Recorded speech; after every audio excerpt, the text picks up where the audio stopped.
Bienvenue dans l'entretien de la matinale. Je suis ravie de vous retrouver comme tous les matins pour un rendez-vous avec un invité. Ce matin, nous parlons de la radicalisation en France. D'après les chiffres du Centre international de lutte contre le terrorisme, publiés en avril dernier, il serait aujourd'hui plus de 1000 jeunes Français à avoir rejoint les rangs de Daesh en Syrie. Parmi eux, près de 300 seraient aujourd'hui de retour en France. Alors comment s'opèrent les processus de radicalisation ? Que faire des jeunes qui rentrent de Syrie? La prison est-elle encore une solution?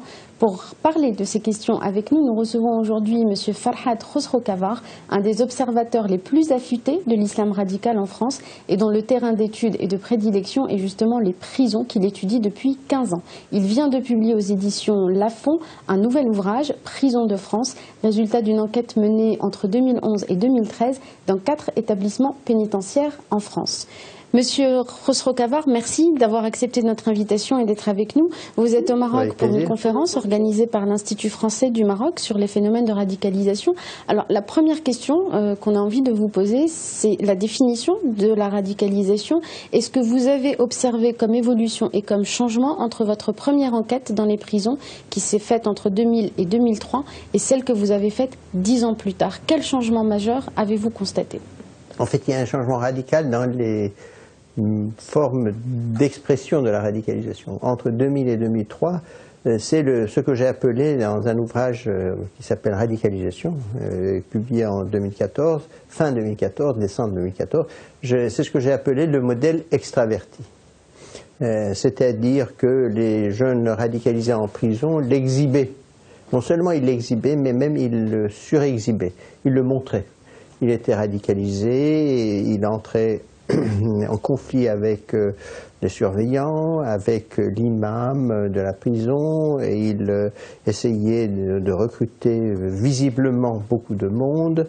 Bref, il allait dans le même sens que ce que font actuellement les fondamentalistes, si vous voulez, en prison, à savoir ne pas dissimuler la volonté d'en découdre avec l'institution carcérale et au-delà avec la société française.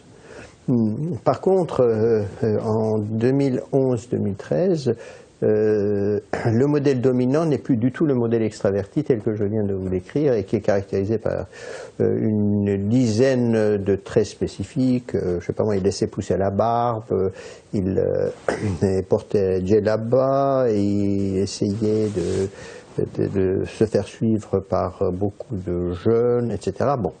Maintenant, le modèle dominant, si vous voulez, c'est ce que j'appelle le modèle introverti. C'est-à-dire qu'ils ne le montrent absolument pas, ils ne laissent pas pousser leur barbe. Et contrairement aux fondamentalistes, ils ne cherchent absolument pas à faire du prosélytisme, pas de dawa officiellement, de manière perceptible. Ils ne se chamaillent pas avec les imams de prison. Bref, tout est fait pour dissimuler leur volonté d'avoir un ou deux individus qui les suivraient dans la radicalisation. Et on voit très bien que les groupes sont beaucoup plus petits. Avant, les groupes pouvaient être étendus d'une dizaine de personnes, il n'y avait aucun problème. Et là, on est dans des groupes qui sont invisibles. Donc, invisibilité sur tous les plans. Et c'est ce qu'on a essayé d'appeler, si vous voulez, en empruntant un langage qui relève du moins au début du chiisme, à savoir Tariya, ou sa version persane Ketman.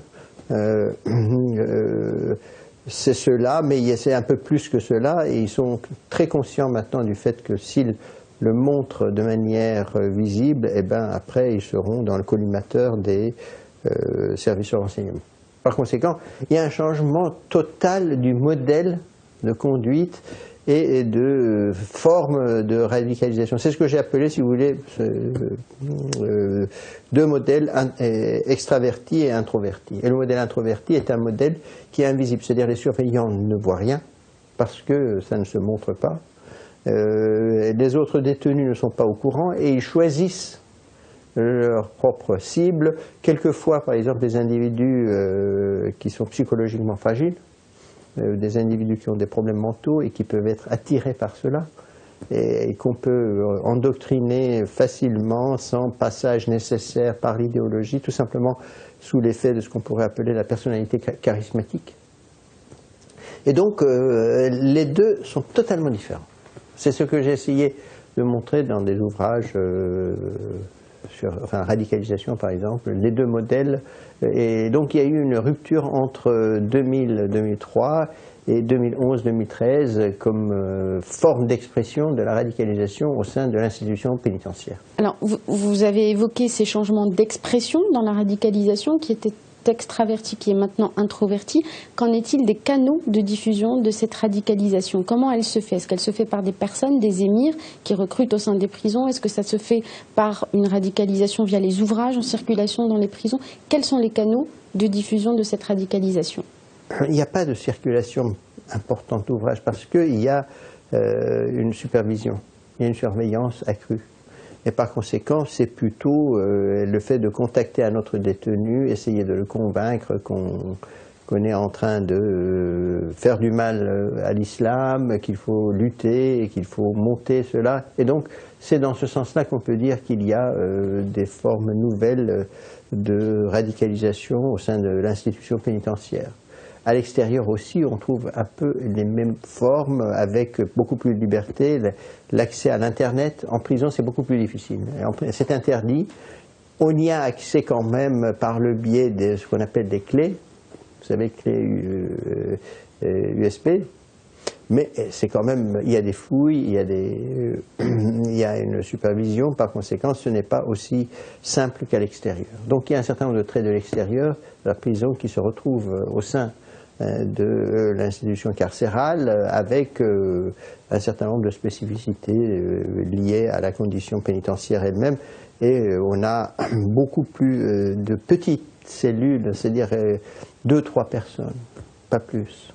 Alors qu'à l'extérieur, ils peuvent aller beaucoup plus loin.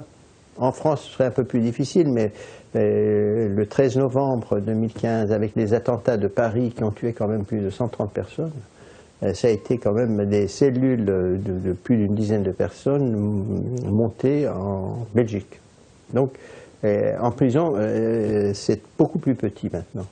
Une question maintenant sur la querelle de chercheurs qui s'est tenue en France au lendemain des attentats de novembre dernier. Certains, comme Olivier Roy, parlent d'une islamisation de la radicalité, voulant dire par là que ces jeunes ne sont pas des islamistes parce qu'ils ne sont pas formés théoriquement à l'islamisme, mais que ce sont surtout des jeunes radicalisés politiquement dont l'islamisme est l'expression. Et d'autres, comme Gilles Kepel, qui parlent au contraire d'une radicalisation de l'islam. Où vous situez-vous entre ces deux options ? Moi, je crois qu'il faut faire un travail empirique et ce que j'ai essayé de faire montre que dans le cas de la France, à mon sens, il y a ce que j'ai appelé la sacralisation de la haine, qui est un peu comme l'islamisation de la radicalité. D'ailleurs, l'islamisation de la radicalité est une expression qui avait été choisie par un autre sociologue plusieurs années avant. Et Olivier lui a donné un sens beaucoup plus tangible, à savoir que des jeunes sont en révolte contre la société pour de multiples raisons, et ensuite ils ont recours à l'islam comme une forme de prétexte en quelque sorte.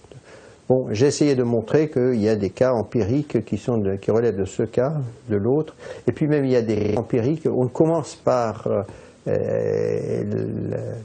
qu'on pourrait appeler la sacralisation de la haine ou l'islamisation de la radicalité, et on finit par la radicalisation de l'islam. C'est-à-dire on s'informe, on lit, par exemple en prison, il y a des cas où on lit. Donc ces dichotomies sont artificielles. Il faut savoir que le réel est beaucoup plus complexe et qu'il faut, en un sens, articuler ces différentes dimensions. D'ailleurs, j'ai essayé de montrer aussi que dans un certain nombre de pays, c'est beaucoup plus à partir d'une tradition islamique qui se radicalise. Donc, dire que l'un a raison et l'autre a tort, dans ce cas de figure, me paraît relever beaucoup plus de la mode parisienne que de la réalité du terrain. Et l'affaire est quand même suffisamment dangereuse, un peu partout dans le monde, pour qu'on tente d'être rigoureux à partir des données empiriques, beaucoup plus qu'à partir des prémices idéologiques ou romantiques, si vous voulez, liées à un contexte très parisien. Alors, Quittons les querelles universitaires parisiennes, revenons à la prison qui est votre terrain d'étude. Est-ce que la prison aujourd'hui remplit encore ses fonctions? Quelle réponse peut-elle apporter au phénomène de radicalisation et surtout, est-ce qu'elle peut traiter les jeunes qui rentrent de Syrie? Vous parlez beaucoup de Foucault, de son livre Surveiller et punir et de la fonction de la prison. Est-ce que selon vous, elle la remplit encore aujourd'hui? J'essaie de le montrer dans ce livre que précisément la vision foucaldienne est une vision qui est dépassée. Non pas dépassée dans le sens théorique du terme, mais dans le sens, disons, de la réalité empirique de la prison.